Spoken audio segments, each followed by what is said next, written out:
Здравейте, приятели! Аз съм Салами Клошара, баща на всички деца в България. За пореден път доказахме, че заедно можем да достигнем нови падения. 2019 започна направо прекрасно. И вместо да раздавам разни неща, аз реших да направя нещо, което в България се прави постоянно. По случай юбилеят ми от 13 абоната, аз реших да направя организирана престъпност. За съжаление обаче, тъй като живеем в съсипана държава, тя реши да ме губи 5000 лева. Поради тази причина ви оставям ето тук банковата си сметка, на която да ми изпратите малко парички, за да може като едно голямо задружно семейство да си платим тази глоба.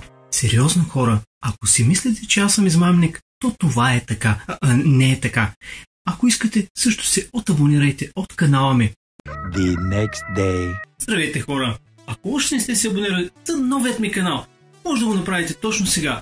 Ето тук ще ви оставя едно линкче долу някъде. Тук ще. В описанието. Като преди това, да не забравяйте да харесате това видео и да не забравяйте също така да дадете малко пари в банковата ми сметка. До момента успяхме да съберем 5000 лева, хора. Не мога да повярвам. Това е цялата сума. И сега следва изненадата, скъпи приятели. Вие, моето семейство, не заслужавате вашите пари да отидат в съсипаната ни държава. Вместо това, хора, аз реших да си купя нова кола. Честита да ни е. 5000 сабскрайбъра, 5000 лева, които вие платихте. Аз съм добре.